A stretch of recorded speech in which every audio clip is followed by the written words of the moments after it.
그날은 참 이상하게도 아침부터 마음이 편치 않았습니다. 평소 같으면 눈을 뜨자마자 창문을 열고 바깥 공기를 들이마시곤 하는데 그날따라 몸이 무겁고 가슴 한구석이 답답했습니다. 부엌에서는 밥이 익어가는 고소한 냄새가 나고 주전자에서는 김이 모락모락 피어올랐습니다. 늘 하던 대로 아침상을 차려놓고 혼자 앉아 텔레비전을 켰습니다. 뉴스에서는 사건 사고 소식이 흘러나왔지만 제 귀에는 잘 들어오지 않았습니다. 그렇게 멍하니 앉아 있는데 전화벨이 갑자기 요란하게 울렸습니다. 순간 가슴이 철렁 내려앉는 기분이 들었습니다. 나이 들어서 그런지 요즘은 전화벨 소리만 들어도 혹시 무슨 안 좋은 소식이 아닌가 하는 불안감이 먼저 밀려옵니다. 떨리는 손으로 수화기를 들었을 때 들려온 목소리는 제 예감이 틀리지 않았음을 단번에 알게 했습니다. 어머니, 큰일 났어요. 며느리의 목소리였습니다. 울음을 참으려다 끊어져 나오는 그 소리에 제 손끝이 떨렸습니다. 왜 그러니? 무슨 일인데 그러니? 천천히 말해봐라. 제 목소리도 이미 떨리고 있었습니다. 그런데 며느리 입에서 나온 말은 제 숨을 멎게 만들었습니다. 어머니, 저희 엄마가 갑자기 돌아가셨어요. 심장마비래요. 순간 귀가 멍해졌습니다. 세상이 조용해지고 며느리의 울음 섞인 목소리만 희미하게 들려왔습니다. 믿기지가 않았습니다. 불과 며칠 전에도 안사도는 멀쩡한 목소리로 통화를 했었고 며느리 생일이라고 음식을 해서 보내주었다며 웃으며 말했었는데 어떻게 이렇게 하루아침에 사람이 떠날 수 있단 말입니까? 저도 모르게 수화기를 움켜쥔 손에 힘이 빠져 당장이라도 떨어뜨릴 뻔했습니다. 겨우 정신을 다잡고 물었습니다. 뭐라고? 그게 무슨 소리냐? 갑자기라니. 병원에는 갔니? 지금 어디 있니? 그러자 며느리의 흐느낌이 더 커졌습니다. 병원 응급실에서 이미 늦었다고, 심장이 멈춰서 살릴 수가 없었다고. 제 심장도 같이 쿵 내려앉는 기분이었습니다. 다리에 힘이 풀려 의자에 털썩 주저앉았습니다. 전화를 끊고 난 뒤에도 한동안 멍하니 앉아 있었습니다. 손은 여전히 떨렸고 마음은 현실을 받아들이지 못한 채 공허하게 허공만 바라보고 있었습니다. 믿을 수가 없었습니다. 분명히 불과 며칠 전까지만 해도 아무렇지 않게 이야기를 나누던 사람이었습니다. 며느리에게 김치가 맛있다며 더 담가달라고 웃던 안사돈이었는데 이렇게 갑작스레 세상을 떠났다는 사실이 도무지 가슴에 들어오질 않았습니다. 그렇게 한참을 멍하니 있다가 겨우 정신을 다잡고는 아들에게 전화를 걸었습니다. 다급히 전화를 받은 아들은 이미 상황을 알고 있었습니다. 목소리만 들어도 놀란 기색이 역력했습니다. 엄마, 저 지금 회사에서 급히 정리하고 바로 갈게요. 집에서 같이 가요. 아내도 지금 병원에서 정신을 못 차리고 있다고 하네요. 저는 전화를 끊고 부엌에 놓여있던 상을 그대로 치우지도 못한 채 일어나 옷장을 열었습니다. 평소에도 장례식장에 갈 때 입을 검은 옷은 늘 따로 챙겨두었는데 그 옷을 꺼내며 손이 덜덜 떨렸습니다. 이 옷을 입는 날이 이렇게 가까운 사람 때문에 찾아올 줄은 상상도 못했습니다. 거울 앞에 서서 옷매무새를 고쳐 입으면서도 눈물이 차올랐습니다. 세상에 이렇게 갑자기라는 말이 자꾸만 입에서 흘러나왔습니다. 얼마 지나지 않아 아들과 며느리가 집으로 왔습니다. 며느리는 얼굴이 눈물로 범벅이 되어 있었고 몸을 제대로 가누지 못할 정도로 기진맥진해 보였습니다. 두 눈은 퉁퉁 부어 있었고 손수건을 쥔 채 끊임없이 훌쩍거렸습니다. 어머니, 문을 열고 들어온 며느리가 제 품에 안겨 흐느꼈습니다. 저는 그 아이를 꼭 껴안았습니다. 순간 제 가슴이 미어졌습니다. 아무리 시댁과 친정의 관계라지만 결국 같은 사람의 죽음을 함께 슬퍼하는 사이였기에 저는 며느리를 탓할 수 없었습니다. 그 아이의 상실감과 공허함이 제 팔을 타고 그대로 전해져 오는 것 같았습니다. 아들도 눈가가 벌겋게 충혈된 채 억지로 담담한 척하며 저에게 말했습니다. 엄마, 우리 이제 출발해야 해요. 병원 장례식장으로 가자고 연락이 왔어요. 차에 올라타는 순간까지도 제 마음은 무겁기만 했습니다. 창밖으로 스쳐 지나가는 풍경이 전혀 눈에 들어오지 않았습니다. 며느리는 뒷좌석에서 울음을 삼키다 결국 소리내어 흐느꼈습니다. 저는 운전석 옆에서 아들의 손등에 조심스럽게 제 손을 얹었습니다. 내 아내 마음 단단히 붙잡아줘라. 지금 이 아이는 세상이 무너진 기분일 게다. 아들은 고개를 끄덕였지만 입술은 꽉 깨물려 있었습니다. 차 안은 무거운 침묵과 며느리의 흐느낌만이 가득했습니다. 병원 근처에 가까워질수록 제 가슴은 점점 더 조여왔습니다. 이제 정말이구나. 저 문을 열고 들어가면 안사돈이 차가운 몸으로 누워있겠구나 하는 현실이 눈앞에 다가오니 심장이 터질 듯을 뛰었습니다. 차는 어느새 병원 장례식장 앞에 도착했습니다. 주차장에는 이미 검은 옷차림의 사람들이 하나둘 모여들고 있었고 장례식장 특유의 무거운 공기가 멀리서부터 느껴졌습니다. 차에서 내리자 싸늘한 바람이 제 뺨을 스쳤습니다. 그 바람 속에선 왠지 모를 쓸쓸함과 허망함이 실려 있는 듯 했습니다. 저와 아들은 며느리를 부축하며 장례식장 입구로 향했습니다. 입구 유리문을 여는 순간 안에서 흘러나오는 향 냄새와 울음소리에 저는 순간 숨이 막혔습니다. 이미 많은 친척들이 모여 흐느끼고 있었고 복도에는 조문객들이 삼삼오오 서서 안타까운 얼굴로 이야기를 나누고 있었습니다. 영정사진 앞에는 하얀 국화꽃이 수북이 놓여 있었고 그 앞에 검은 리본을 단 안사돈의 사진이 걸려 있었습니다. 늘 웃는 얼굴로만 기억하던 그분이 차갑게 흑백 사진 속에 담겨 있다는 사실이 제 눈앞을 어지럽게 만들었습니다. 순간 다리가 풀려 그대로 주저앉을 뻔했습니다. 그때 며느리가 영정 앞에 무릎을 꿇고 흐느꼈습니다. 목이 메어 제대로 말조차 나오지 않는 듯 그저 엄마를 부르는 소리만 연신 뱉어냈습니다. 엄마, 엄마. 그 모습에 저도 눈물이 터져 나왔습니다.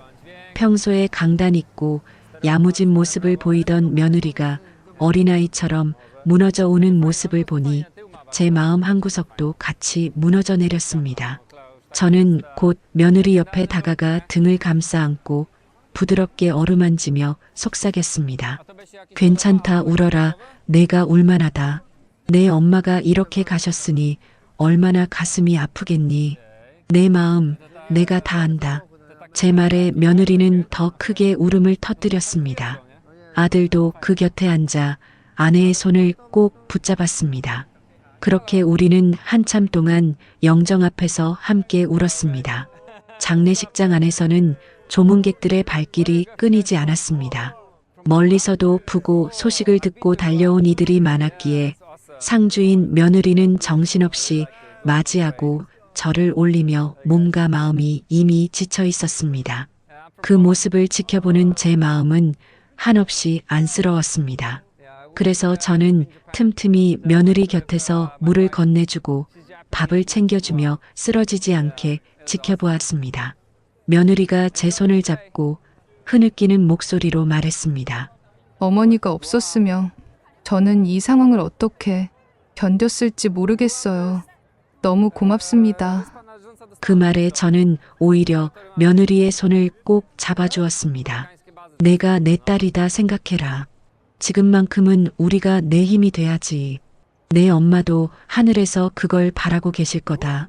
그 순간만큼은 며느리와 저 사이에 그 어떤 벽도 존재하지 않았습니다. 단지 슬픔을 함께 나누는 가족이었고 서로의 체온으로 마음을 붙잡는 사람들이었을 뿐이었습니다. 그날 이후로 장례식장은 밤낮이 따로 없었습니다. 조문객들은 끊이지 않았고 향내와 울음소리가 뒤섞여 공기는 늘 무겁게 가라앉아 있었습니다. 한쪽에서는 친척들이 모여 부의금을 정리하고 다른 쪽에서는 음식을 나르며 분주히 움직이는 손길들이 이어졌습니다. 누구 하나 한가롭게 앉아 있을 틈이 없었습니다. 저는 상주인 며느리 곁에 늘 자리를 지켰습니다. 며느리는 초췌한 얼굴로 고개를 숙인 채 들어오는 조문객마다 일어나 허리를 숙여 인사했습니다. 그 작은 몸이 점점 더 구부러지고 다리에 힘이 빠지는 것이 눈에 보였습니다. 저는 몇 번이고 며느리 팔을 잡아 의자에 앉혔습니다. 내 몸 생각 좀 해라. 쓰러지면 누가 내 자리를 지키겠니? 잠시라도 앉아 있어라. 그 말을 해도 며느리는 고개를 저으며 속삭였습니다. 어머니, 그래도 제가 안 일어설 수는 없잖아요. 이건 제 엄마 장례식인데. 그 말에 저는 더 이상 무슨 대꾸를 할 수 없었습니다. 단지 그 아이의 등 뒤에서 조용히 손을 얹고 떨리는 어깨를 어루만져주는 수밖에 없었습니다. 밤이 깊어도 장례식장은 좀처럼 고요해지지 않았습니다. 촛불은 흔들리고 복도에서는 낮은 목소리들이 오갔습니다. 저는 장례식장 의자에 앉아 졸다 깨달을 반복했습니다. 하지만 며느리는 거의 잠을 이루지 못한 듯 보였습니다. 눈은 벌겋게 충혈돼 있었고 목소리는 점점 더 쉬어갔습니다. 그 와중에도 저는 계속 며느리 옆을 지켰습니다. 물을 권하고 죽을 떠먹이며 조금이라도 힘을 내게 했습니다. 그러면서 속으로는 안사돈도 하늘에서 이 모습을 보고 계시겠지. 그래도 당신 딸이 시댁에서 이렇게 붙잡히고 있다는 걸 알면 조금은 마음이 놓이실까라는 생각이 들었습니다. 이틀째 되는 날, 발인을 준비하는 시간이 다가왔습니다. 새벽부터 장례식장은 분주했습니다.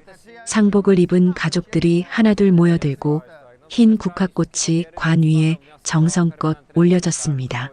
마당에는 검은 우산들이 줄지어 서 있었고 빗방울이 땅을 적시며 분위기를 더욱 무겁게 만들었습니다. 발인 종소리가 울려 퍼지는 순간 며느리는 끝내 주저앉아 오열했습니다. 엄마, 나 아직 하고 싶은 말이 너무 많은데 이렇게 가시면 어떡해요? 그 목소리에 주변 사람들도 눈물을 감추지 못했습니다.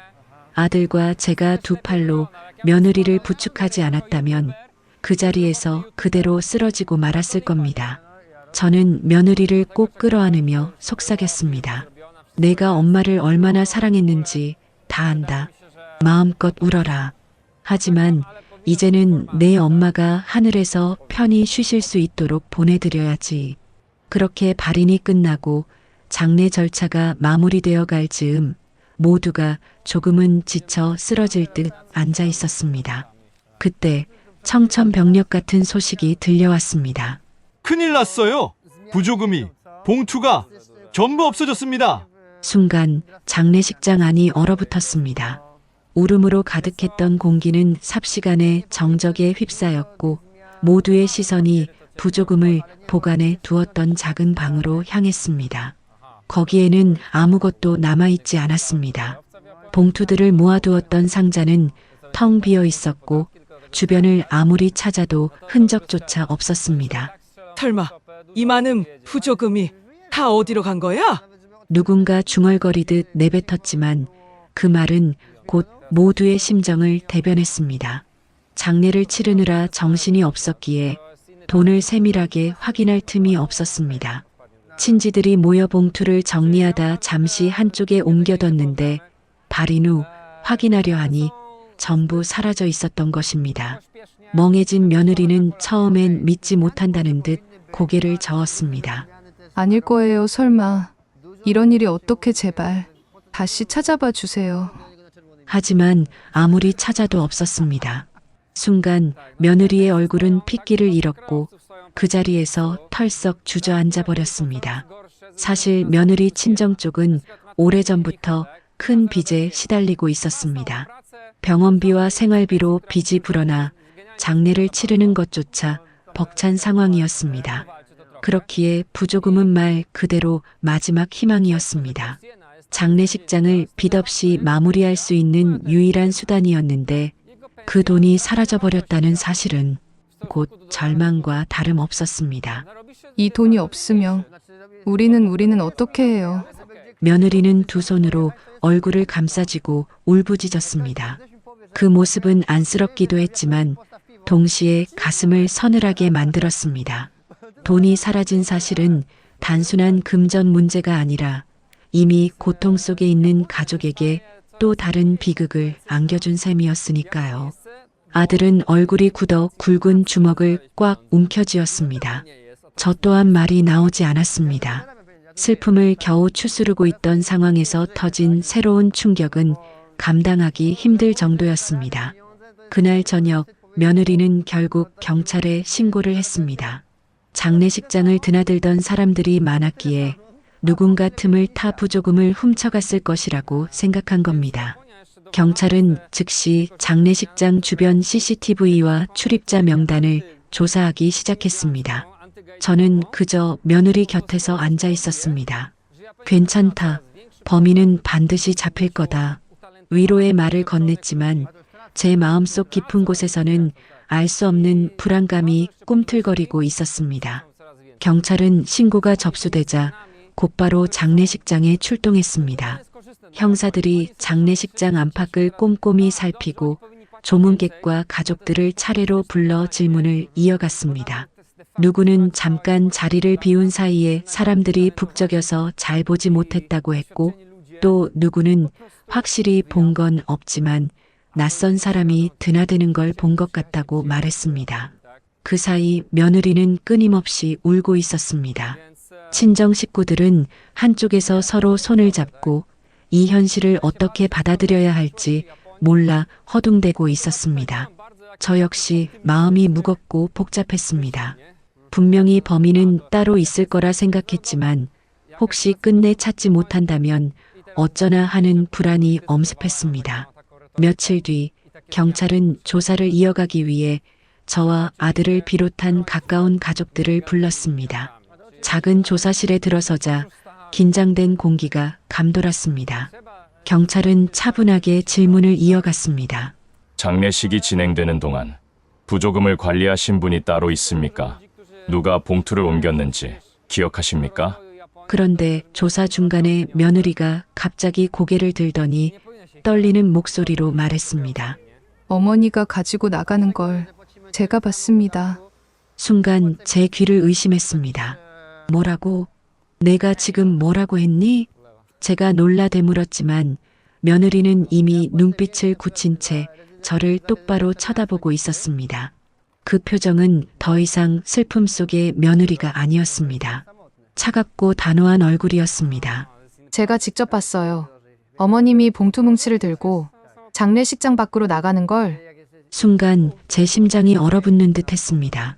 조사실 안 공기가 멎은 것 같았습니다. 경찰은 곧장 제게 시선을 돌렸습니다. 사모님, 지금 며느님께서 그렇게 진술하시는데 사실입니까? 저는 손사래를 치며 목소리를 높였습니다. 아닙니다. 나는 그런 적이 없어요. 내가 어떻게 그런 짓을 합니까? 내 사돈 장례식에서 어떻게 그런 짓을. 그러나 며느리는 끝까지 고개를 끄덕이며 말했습니다. 어머니가 하신 거예요. 제가 다 봤어요. 그 순간 저는 말문이 막혔습니다. 그토록 믿고 또 슬픔을 함께 나누며 마음을 다해 위로해주던 며느리 입에서 저를 도둑으로 몰아세우는 말이 나오리라고는 꿈에도 상상하지 못했습니다. 결국 경찰은 저를 피의자로 소환해 조사를 이어갔습니다. 제가 아무리 억울함을 호소해도 며느리의 증언은 강력했습니다. 게다가 장례식장은 사람들이 북적거려 목격자를 특정하기 어려웠기에 경찰은 일단 저를 의심의 눈길로 바라봤습니다. 그날 밤 저는 결국 구치소로 끌려가게 되었습니다.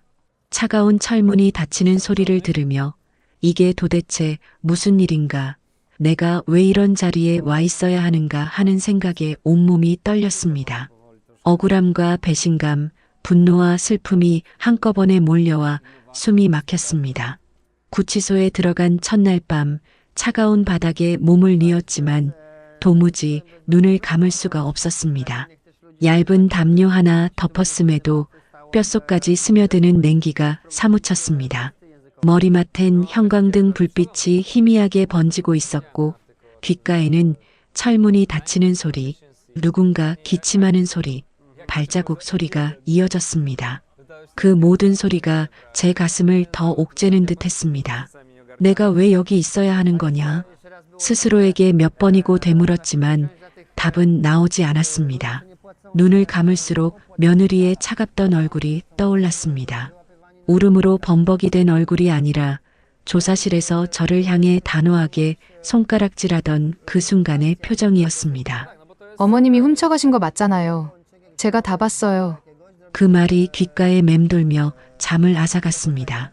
가족으로 여기고 친딸처럼 위로하며 보듬어 주었던 아이가 어찌하여 나를 이렇게까지 내몰 수 있는지 그 배신감은 가슴 깊은 곳까지 파고들었습니다. 며칠이 지나도 상황은 나아지지 않았습니다. 저는 경찰에 반복되는 조사를 받으며 억울함을 호소했습니다. 하지만 제 말은 쉽게 믿어지지 않았습니다. 며느리의 진술은 너무도 구체적이었고 장례식이 워낙 어수선했던 탓에 다른 목격자가 없었기 때문입니다. 나는 정말 그런 적이 없습니다. 제발 믿어주십시오. 조사관 앞에서 수없이 외쳤지만 돌아오는 대답은 늘 같았습니다. 증거가 나오기 전까진 뭐라 단정할 수 없습니다. 며느님이 강하게 진술하고 계시니 저희도 어쩔 수 없습니다. 그때마다 저는 하염없이 눈물을 삼킬 수밖에 없었습니다. 그러던 어느 날이었습니다. 담당 형사가 저를 불러 조사실로 데려갔습니다. 표정이 예전과는 달랐습니다. 차갑던 눈빛 대신 어딘가 묘한 긴장과 당혹스러움이 섞여 있었습니다. 사모님, CCTV 감식을 다시 진행했습니다. 그런데 새로운 장면이 확인됐습니다. 제 심장이 두근거리며 요동쳤습니다. 형사는 노트북 화면을 돌려 보여주었습니다. 화면 속에는 장례식장 복도 모습이 담겨 있었고 흐릿하게 잡힌 인물의 움직임이 점점 선명하게 드러났습니다. 거기에는 제 며느리가 있었습니다. 검은 봉투 뭉치를 서둘러 가방 안에 넣는 장면이 분명히 찍혀 있었습니다. 그 순간 저는 숨이 막히는 듯 했습니다. 억울함이 증거로 풀려나간다는 안도감보다 며느리가 정말로 범인이라는 사실이 제 가슴을 찢어놓았습니다. 형사는 조용히 말했습니다. 사모님 말씀대로였습니다. 며느님이 부조금을 모두 챙겨나간 게 확인됐습니다. 곧 절차가 진행될 겁니다. 그 말을 듣는 순간 저는 눈물이 왈칵 쏟아졌습니다. 억울함이 풀린 눈물인지 배신의 고통 때문인 눈물인지 스스로도 알 수 없었습니다. 그저 손으로 얼굴을 가린 채 흐느낄 뿐이었습니다. 며칠 뒤 저는 구치소에서 풀려났습니다. 차갑던 철문이 열리던 순간 바깥 공기가 이렇게 따뜻할 수 있다는 걸 처음으로 느꼈습니다. 그러나 제 발걸음은 무겁기만 했습니다. 세상은 자유로웠지만 제 마음은 더 깊은 감옥 속에 갇힌 것 같았습니다. 구치소에서 나오던 날 차가운 철문이 뒤로 닫히는 소리가 아직도 귀에 쟁쟁했습니다.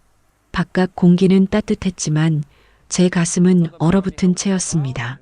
자유의 몸이 되었음에도 발걸음이 무겁고 세상이 낯설게만 느껴졌습니다. 집 앞에 도착했을 때 현관문을 열기 전 손이 한참 동안 떨렸습니다. 과연 내가 다시 이 집으로 들어갈 수 있을까? 아들과 며느리를 어떻게 마주해야 할까 하는 생각이 머리를 짓눌렀습니다. 겨우 마음을 다잡고 문을 열자 거실불이 켜져 있었고 아들과 며느리가 앉아 있었습니다. 아들은 제 얼굴을 보는 순간 자리에서 벌떡 일어났습니다. 하지만 그 눈빛은 예전 같지 않았습니다. 따뜻한 눈빛 대신 복잡하게 얽힌 감정이 고스란히 담겨 있었습니다. 미안함, 당혹스러움, 그리고 차마 드러내지 못한 불신이 함께 얽혀 있었습니다. 엄마, 아들이 힘겹게 입을 열었지만 그 한마디 뒤에는 어떤 말도 잊지 못했습니다. 저는 그 아이의 눈빛만으로도 충분히 알 수 있었습니다. 엄마가 억울했다는 건 알겠지만 그래도 우리 가정은 어떻게 해야 하나 하는 갈등이 그 눈 속에 담겨 있었습니다. 그 옆에 앉아있던 며느리는 끝내 제 눈을 마주치지 않았습니다. 고개를 숙인 채 아무 말도 하지 않았지만 그 침묵이 오히려 더 차갑게 느껴졌습니다. 바로 며칠 전까지만 해도 저를 향해 제가 다 봤어요 라며 외치던 그 목소리가 귓가에 생생히 맴돌았기 때문입니다. 저는 참을 수 없어 손을 떨며 며느리를 바라봤습니다. 내가 어떻게 나를 그렇게 몰았니? 내 친정엄마 장례에서 내가 너를 붙잡아주고 함께 울어줬던 사람이 나다. 그런데 내가 날 도둑으로 만들었어. 제 목소리는 떨렸고 가슴에서는 뜨거운 울분이 치밀어 올랐습니다. 하지만 며느리는 끝내 아무 대답도 하지 않았습니다. 그저 싸늘한 얼굴로 고개를 돌렸을 뿐이었습니다. 그날 이후 집안의 공기는 완전히 달라졌습니다. 식탁에 둘러앉아 밥을 먹는 일조차 어색해졌습니다. 저는 분노와 배신감으로 밤마다 눈을 감을 수 없었고 아들은 두 사람 사이에서 눈치를 보며 한숨만 내쉬었습니다. 며느리는 여전히 아무렇지 않은 듯 행동했지만 저를 향한 눈빛에는 어떤 반성도 없었습니다. 결국 저는 마음을 굳혔습니다. 이 아이와는 더 이상 한 집에서 살 수 없다. 우리 아들도 결국 불행해질 것이다. 저는 아들을 불러 진지하게 말했습니다. 이혼해라. 내 아내가 무슨 짓을 했는지 너도 똑똑히 봤잖니. 내 어머니를 도둑으로 몰아세우고 집안 망신을 만든 사람이다. 그런 사람과 평생을 어떻게 함께 살겠니? 하지만 아들은 고개를 저었습니다. 엄마, 나도 혼란스럽지만 그래도 그 아이는 내 아내예요. 내가 선택한 사람이고 내가 감당해야 할 몫이에요. 그 대답을 듣는 순간 제 가슴은 또 한 번 무너져 내렸습니다. 아들이 끝내 제 뜻을 따르지 않겠다는 걸 알았기 때문입니다. 결국 저는 결심했습니다. 아들과 며느리를 집에서 내보내기로. 더 이상 함께할 수 없다고, 우리 인연은 여기까지라고 며칠 동안 고민했습니다. 아들을 설득하려 애썼지만 아들은 끝내 마음을 돌리지 않았습니다. 며느리는 여전히 무표정한 얼굴로 집안일을 도맡는 척하면서도 저를 마주칠 때마다 눈을 피했습니다. 그 눈빛은 뉘우침이 아닌 오히려 냉소와 뻔뻔함이 묻어있는 듯 보였습니다. 저는 더 이상 견딜 수 없었습니다. 결국 마음을 굳혔습니다. 이 집에서 나가게 해야 한다. 그래야 내 남은 생도 아들의 앞날도 망치지 않을 것이다. 어느 날 저녁 식탁 위에 밥상이 차려진 채로 저는 무겁게 입을 열었습니다.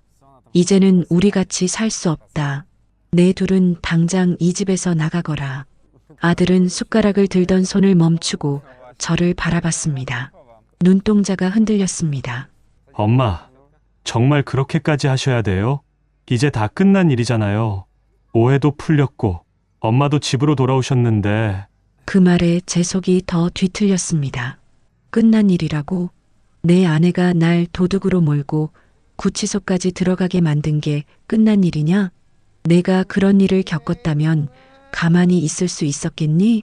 제 목소리는 떨렸고 눈가에는 눈물이 맺혔습니다. 하지만 그 눈물은 슬픔만이 아니라 분노와 배신의 눈물이었습니다. 며느리는 여전히 말이 없었습니다. 다만 차갑게 숟가락을 내려놓더니 마치 기다렸다는 듯 짧게 말했습니다. 알겠습니다. 우리가 나가면 되죠. 그 말에 저는 가슴이 철렁 내려앉으면서도 동시에 쓴웃음이 나왔습니다. 이 아이는 끝내 사과 한마디 없구나. 끝까지 자기 잘못을 인정하지 않는구나. 아들은 당황한 듯 두 손으로 머리를 감싸쥐고 중얼거렸습니다. 제발 이러지 마세요. 우리 그냥 가족으로 지내면 안 돼요? 저는 단호하게 고개를 저었습니다. 나는 내 어머니다. 내가 아무리 사랑하는 아내라 해도 내 인생을 짓밟은 사람과는 함께할 수 없다. 내가 선택을 해야 한다. 내가 그 아이와 살겠다면 내 집에서 나가라. 그 순간 거시라는 숨소리조차 무겁게 가라앉았습니다. 결국 아들은 아무 말도 하지 못한 채 자리에서 일어나 방으로 들어갔고 며느리는 싸늘한 눈빛으로 저를 흘낏 바라보더니 따라 들어갔습니다. 그날 밤 저는 한숨도 자지 못했습니다.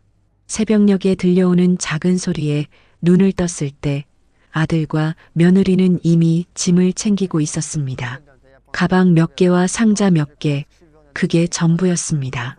현관 앞에서 아들은 마지막까지 제 눈을 보지 못했습니다. 엄마 미안해요. 하지만 저는 제 선택을 했어요.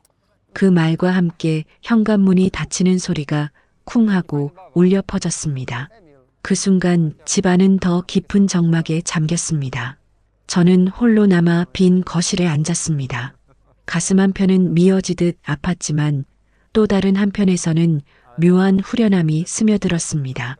이제는 더 이상 그 아이 얼굴을 보지 않아도 된다. 내 억울함을 짓밟은 며느리와는 끝났다. 그러나 동시에 피부치인 아들과의 인연까지 스스로 끊어내야 했다는 사실이 가슴을 시리게 파고들었습니다. 조용한 집안에서 저는 오래도록 눈물을 흘렸습니다. 아들과 며느리가 집을 떠난 뒤 집안은 믿을 수 없을 만큼 조용해졌습니다. 늘 부엌에서 나는 설거지 소리, 거실을 오가던 발자국 소리, 늦은 밤 들리던 낮은 대화 소리, 그 모든 일상의 소리가 사라진 뒤 집은 텅 빈 껍데기처럼 느껴졌습니다. 처음 며칠은 어색했습니다. 밥상을 차려도 혼자 앉아 숟가락을 들고 있으면 마치 허공에 밥을 뜨는 기분이었습니다. 두세 숟갈 뜨다 보면 결국 밥그릇을 덮고 한숨만 내쉬곤 했습니다. 잠을 청하려고 누워도 쉽게 잠이 오지 않았습니다. 그럴 때면 현관문이 쿵 닫히던 마지막 순간이 떠올라 가슴이 먹먹해졌습니다. 그러나 시간이 지나면서 저는 조금씩 달라졌습니다. 이제는 더 이상 며느리의 싸늘한 눈빛을 마주할 필요도 없었고 제 억울함을 짓밟는 목소리를 들을 일도 없었습니다. 홀로 있는 시간이 길어질수록 마음속에 남아있던 울분이 서서히 가라앉았습니다. 아침마다 집안 마당을 쓸며 스스로에게 말했습니다. 이제 됐다. 내 억울함은 세상도 알고 나도 알았다. 그 아이와는 인연을 끊었으니 이제 나도 내 삶을 살아야지. 하지만 또 다른 공허함은 쉽게 채워지지 않았습니다. 아들과 함께했던 수많은 순간들이 자꾸 떠올랐습니다. 어린 시절 제 손을 꼭 잡고 학교에 가던 모습, 군대에 가던 날 저를 끌어안고 떠나던 모습, 결혼식 날 땀에 젖은 얼굴로 인사하던 모습까지 그 모든 기억이 선명하게 스쳐 지나가곤 했습니다. 저는 스스로에게 물었습니다. 내가 너무 단호했던 건 아닐까? 아들이 아니라 며느리의 잘못인데 결국 아들과의 인연까지 끊어버린 게 옳은 선택일까? 하지만 곧 고개를 저었습니다. 아니, 내가 틀린 건 아니다. 아들이 끝내 며느리의 편에 서서 나를 믿어주지 않은 게 더 아픈 일이다. 그렇다면 내가 붙잡을 이유도 없다. 이후로 저는 조금씩 일상의 균형을 되찾기 시작했습니다. 이웃들과 마주치면 가볍게 인사를 나누고 시장에 나가 장을 보며 상인들과 짧은 대화를 나누는 것이 유일한 위안이 되었습니다. 텔레비전에서 흘러나오는 뉴스 소리조차 집안을 채워주는 소중한 배경음처럼 느껴졌습니다. 저녁이 되면 여전히 허전했습니다. 그러나 이제는 그 고독을 받아들이는 법을 조금씩 배워갔습니다. 가족이라는 이름으로 함께 살았지만 결국 서로의 신뢰가 무너진다면 그 인연은 언제든 끊어질 수 있다는 것을 뼈저리게 깨달았기 때문입니다. 아들과 며느리를 집에서 내보낸 뒤 몇 달이 흘렀습니다. 처음에는 집안이 너무 조용해서 숨이 막혔습니다. 하지만 시간이 지나자 그 고요함에 익숙해졌습니다.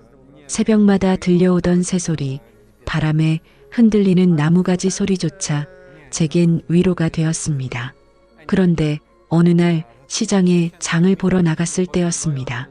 오랫동안 알고 지내던 이웃 아주머니가 저를 보자마자 다가와 낮은 목소리로 말을 꺼냈습니다. 언니, 소식 들으셨어요? 아드님이 요즘 많이 힘들다던데. 저는 순간 걸음을 멈추고 아주머니의 얼굴을 바라봤습니다. 아주머니는 마치 조심스레 비밀을 나누듯 말을 이어갔습니다. 며느리 쪽에서 돈 문제로 또 시끄럽다더라고요. 이번엔 친정비 때문에 여기저기 돈을 빌리러 다니고 있다던데 아드님 얼굴이 말이 아니래요. 그 말을 듣는 순간 가슴이 철렁 내려앉았습니다. 역시나 하는 생각이 들었습니다. 제 억울함을 짓밟고 집안에서까지 갈등을 불러일으킨 며느리였으니 결국 같은 일이 반복되고 있는 게 아닐까 싶었습니다. 집으로 돌아오는 길, 제 발걸음은 무거웠습니다. 그래도 아들이 고생을 하고 있구나, 나까지 인연을 끊어버려 혼자 얼마나 힘들까 하는 생각이 가슴을 짓눌렀습니다. 며칠 뒤에는 다른 경로로 또 다른 소식을 들었습니다. 이번에는 동네에서 함께 다니던 성당 교우분이 전해주었습니다. 아드님 댁이 이사했다던데요. 멀리 간 건 아니고 근처 원룸에 들어갔다고 하더라고요. 생활이 많이 어려워졌다던데 며느님은 여전히 밖으로만 나도는 모양이에요. 그 얘기를 듣는 순간 제 손에 들려있던 장바구니가 덜컥 무겁게 느껴졌습니다. 머릿속에는 아들이 좁은 방에서 지친 얼굴로 앉아있는 모습이 그려졌습니다. 며느리는 여전히 변하지 않고 결국 그 고통을 고스란히 아들이 짊어지고 있는 것 같았습니다. 밤이 되자 잠을 이룰 수가 없었습니다. 내가 그때 조금만 더 참았더라면, 아들을 집에서 내쫓지 않았더라면 지금 저 아이가 이렇게 고생하지는 않았을까 하는 후회가 파도처럼 밀려왔습니다. 그러나 동시에 그렇다고 며느리를 용서하고 함께 산다는 건 불가능한 일이었지. 다시 내 곁에 두었다면 나는 더 큰 상처를 받았을 거야라는 생각도 떠올랐습니다. 결국 저는 두 감정 사이에서 끝없이 흔들렸습니다. 억울함과 배신감 때문에 내쫓았던 결정이 옳았는지, 아니면 아들을 지켜내지 못한 제 완고함이 더 큰 화를 불러온 건 아닌지 스스로도 알 수 없었습니다. 며칠 동안 저는 머릿속이 복잡했습니다. 시장에서도 성당에서도 동네 이웃들 입에서도 자꾸만 들려오는 아들의 소식은 제 마음을 흔들어 놓기에 충분했습니다. 좁은 원룸으로 이사를 갔다는 말, 며느리가 여전히 밖으로만 나돈다는 말, 아들이 홀로 생활비와 빚을 감당하느라 지쳐 보였다는 말, 그 모든 소문이 제 귀에 맴돌며 마음을 무겁게 짓눌렀습니다. 밤이면 더 힘들었습니다. 집안은 조용했지만 제 머릿속은 온갖 생각으로 시끄러웠습니다. 눈을 감으면 아들의 얼굴이 떠올랐습니다.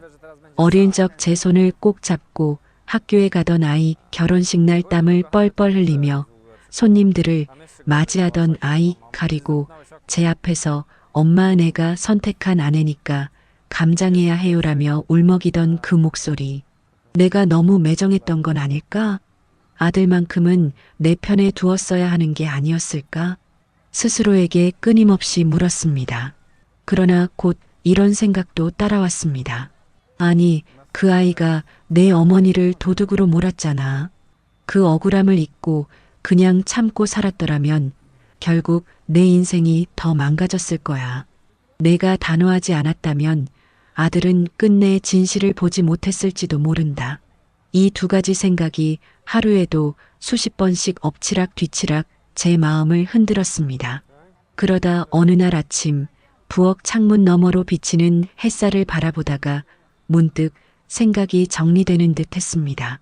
그래도 아들은 내 아들이다. 설령 내 뜻을 거부했더라도 그 아이가 힘들게 살고 있다는데 내가 모른 척할 수는 없지 않나? 그 순간 가슴 깊은 곳에서 오래 눌러왔던 그리움이 치밀어 올랐습니다. 며느리와 다시 얼굴을 마주하는 게 두렵고 분노와 상처가 아직 가시지 않았지만 아들만큼은 다시 만나야겠다는 생각이 굳어졌습니다. 저는 작은 가방에 이것저것 챙겼습니다. 아들이 좋아하던 반찬 몇 가지, 된장국 재료, 김치 한 통을 조심스레 담았습니다. 마치 예전처럼 밥을 챙겨주러 가는 어머니의 마음으로, 그러나 한편으로는 혹시라도 거절당하지 않을까 두려워 손이 떨렸습니다. 거울 앞에 서니 제 얼굴이 더욱 초라해 보였습니다. 세월이 더씹힌 주름이 그 어느 때보다 깊게 패여 있었고, 지난 몇 달간의 고생과 눈물이 그대로 새겨져 있었습니다. 그 모습을 보니 더 이상 미룰 수 없다는 생각이 들었습니다. 그래, 이제는 만나야 한다. 내가 직접 가서 눈으로 확인해야 한다. 아들이 어떤 얼굴로 살고 있는지, 그리고 그 옆에서 며느리가 어떤 눈빛을 하고 있는지. 마침내 저는 결심했습니다. 현관문 앞에 서서 신발을 신는데 심장이 두근거려 숨이 가빠왔습니다. 한 발자국 내딛는 그 순간 다시는 돌아갈 수 없는 길을 걷는 것 같았지만, 동시에 어머니로서 마지막 남은 의무를 다해야 한다는 생각이 저를 움직였습니다. 그날 아침 저는 반찬이 담긴 보자기를 단단히 묶고 집을 나섰습니다. 발걸음은 무겁고 심장은 요동쳤습니다. 아들이 나를 반가워할까, 아니면 냉정하게 등을 돌릴까 수십 번 생각이 오갔습니다. 버스를 타고 몇 정거장을 지나며 창밖을 멍하니 바라봤습니다. 젊은 부부들이 아이 손을 잡고 걸어가는 모습이 눈에 들어왔습니다. 문득 제 아들도 저렇게 평범하고 행복하게 살아야 하는데 왜 이런 굴곡을 겪어야 하나 싶어 눈가가 시큰해졌습니다. 버스에서 내려 좁은 골목으로 들어서자 오래된 원룸 건물들이 줄지어 있었습니다. 낡은 외벽과 삐걱거리는 철문, 세탁기 위에 아무렇게나 걸쳐진 빨래들이 이곳의 생활을 짐작하게 했습니다. 그중 하나가 제 아들이 살고 있다는 원룸이었습니다. 건물 앞에 서니 가슴이 벅차올라 숨을 고르지 않을 수 없었습니다. 내 아들이 이 작은 방에서 힘들게 살고 있구나. 생각만으로도 가슴이 아렸습니다. 저는 조심스레 계단을 올라 문 앞에 섰습니다. 철문은 오래돼 군데군데 페인트가 벗겨져 있었고, 초인종 옆에는 낡은 우편함이 달려 있었습니다. 거기에는 공과금 고지서로 보이는 종이들이 삐죽이 튀어나와 있었습니다. 손에 든 반찬 보자기를 꼭 쥐고 문 앞에 서 있으니 온몸이 떨렸습니다. 문을 두드려야 할지 그냥 돌아서야 할지 망설였습니다.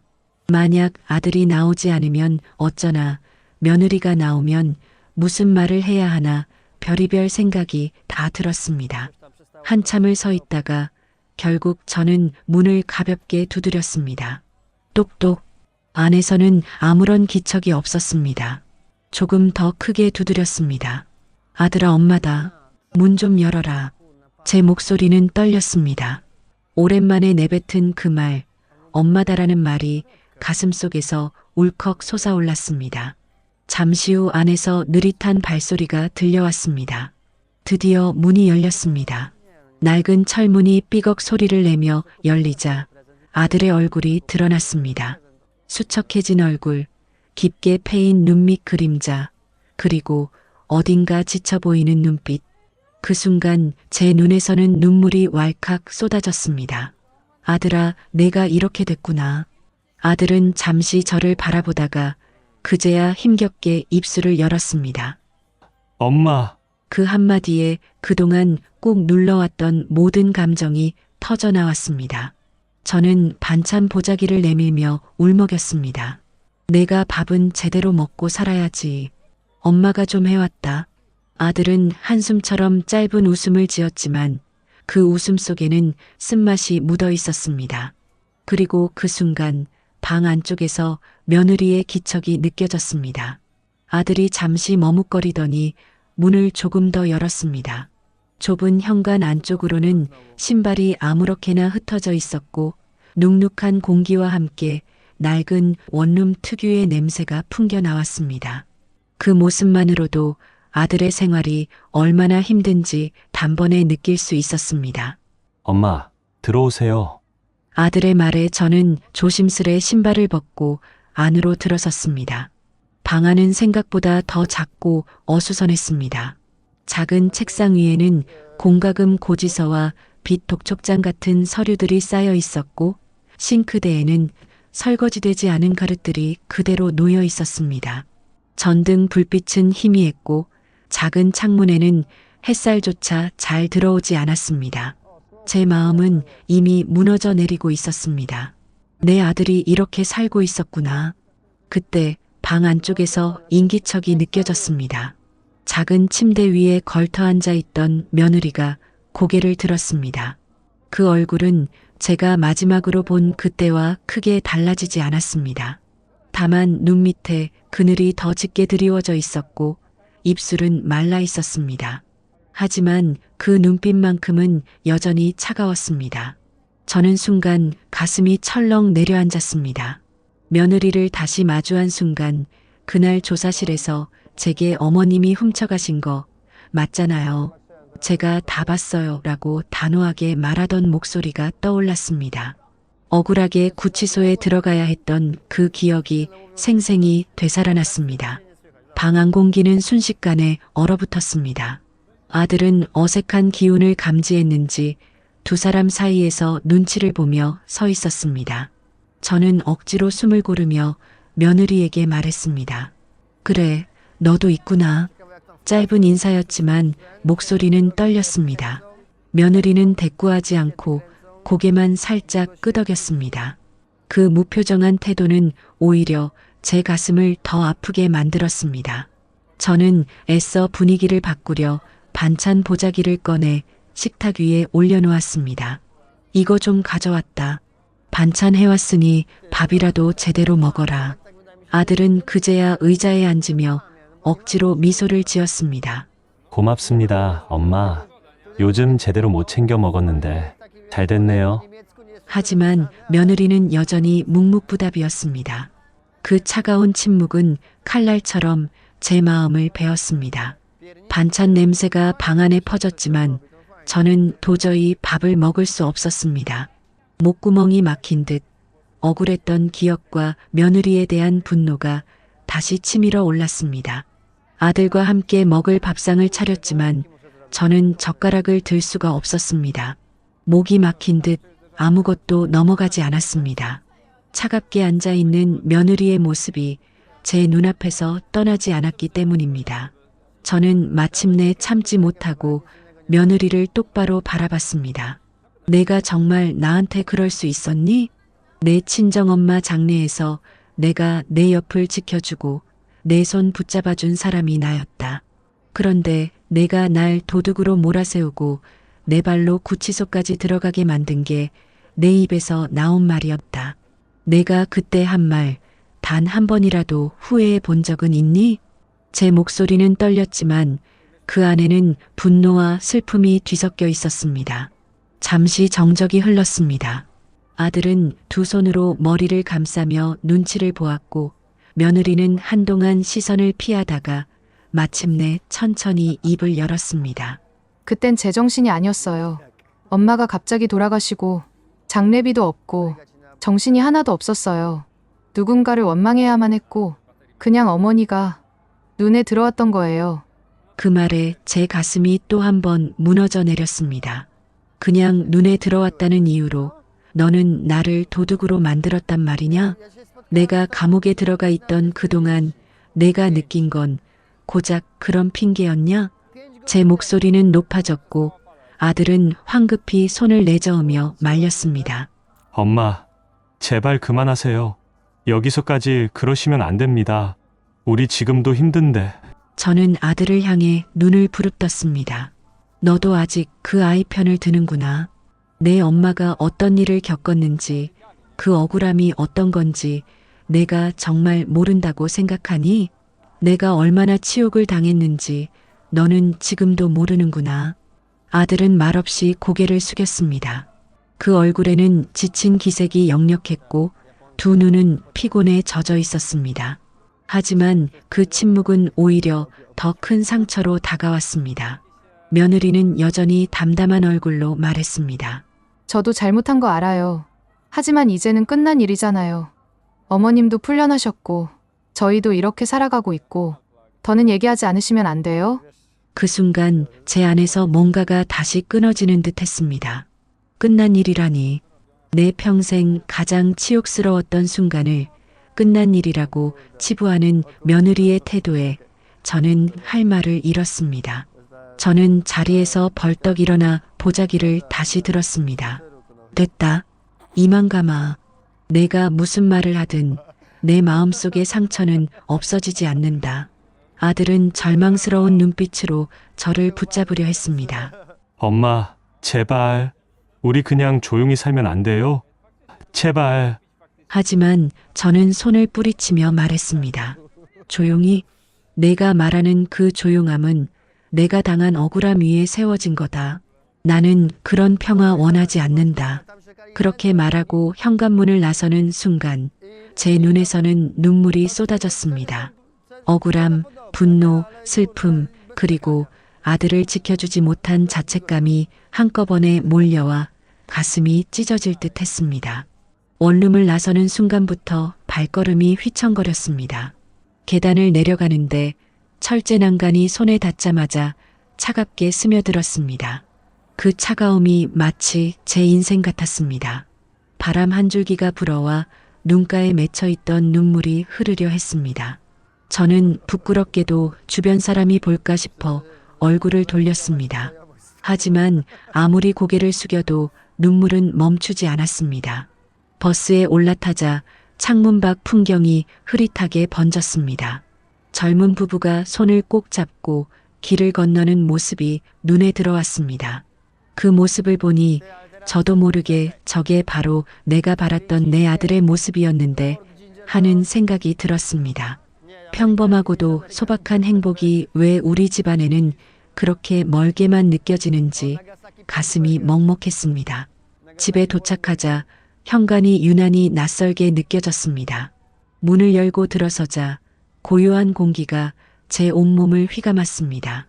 텅 빈 거실, 아무도 앉지 않은 식탁, 사람의 기척이 사라진 집은 마치 시간이 멈춰버린 듯 했습니다. 저는 반찬 보자기를 부엌에 올려놓고 그대로 의자에 앉았습니다. 손은 허공을 헤매듯 떨렸습니다. 결국 아무것도 변하지 않았구나. 며느리와 다시 마주했지만 그 아이는 끝내 사과하지 않았습니다.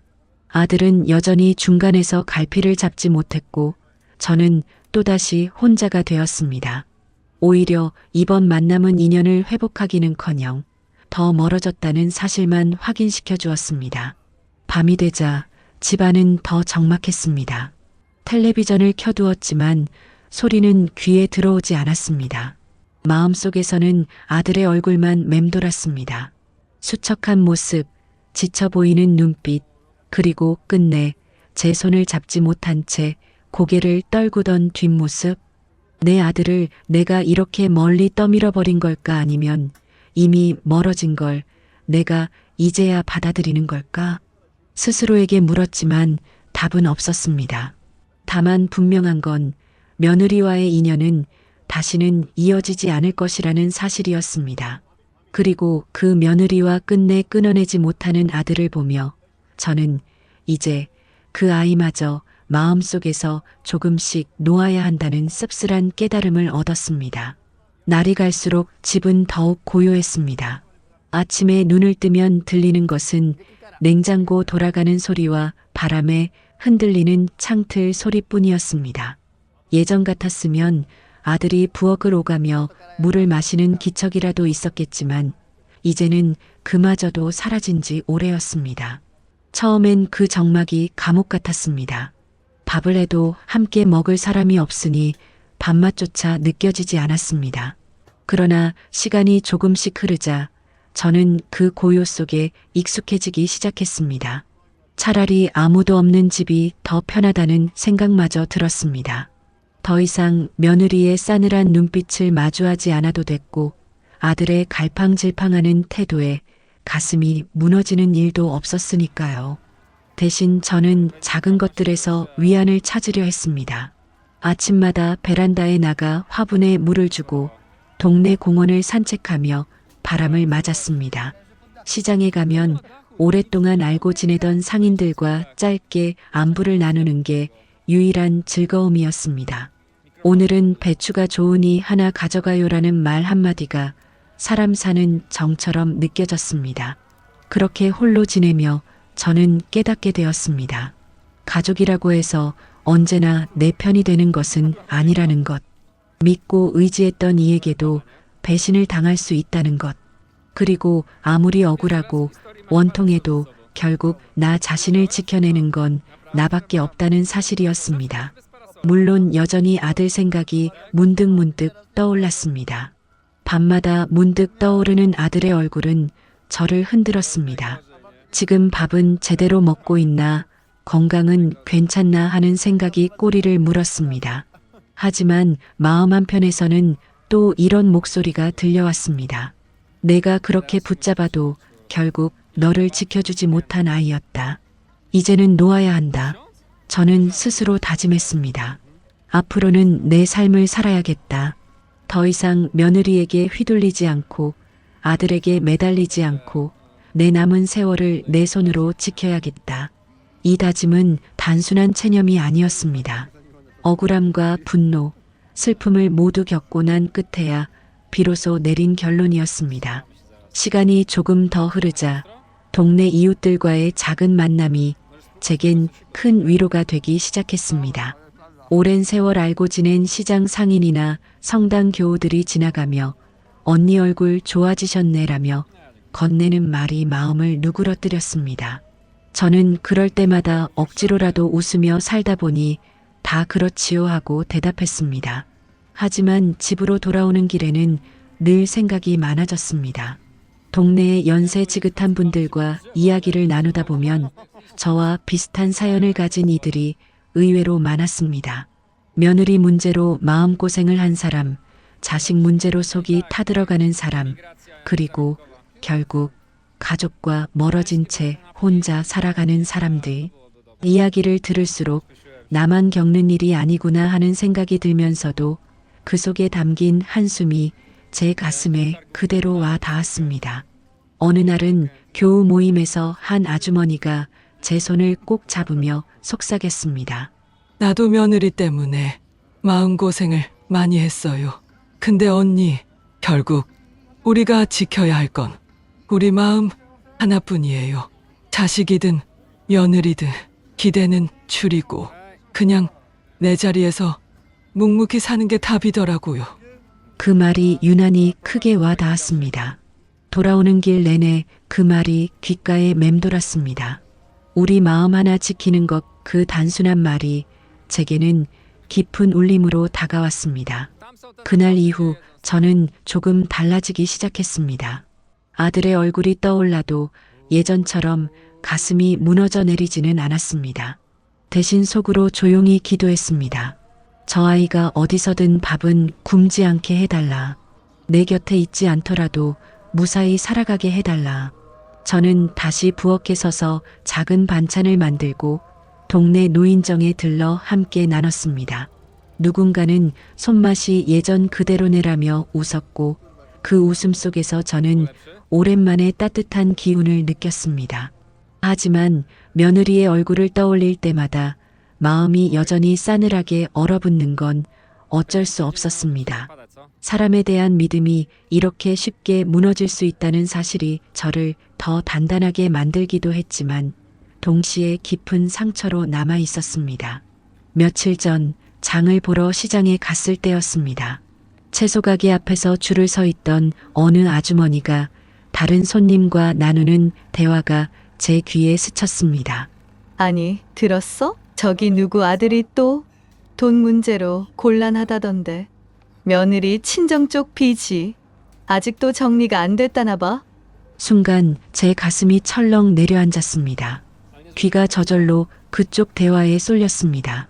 아주머니들은 목소리를 낮추었지만 이어지는 말이 또렷하게 들렸습니다. 그 집 사위가 벌어오는 돈으로는 택도 없지. 며느리는 또 여기저기 손을 벌리고 다닌다더라. 그래서 남편이 요즘 얼굴이 반쪽이 됐다나 봐. 저는 손에 들고 있던 배추가 갑자기 무겁게 느껴졌습니다. 대화는 곧 다른 화제로 옮겨갔지만 제 머릿속은 이미 아들의 얼굴로 가득했습니다.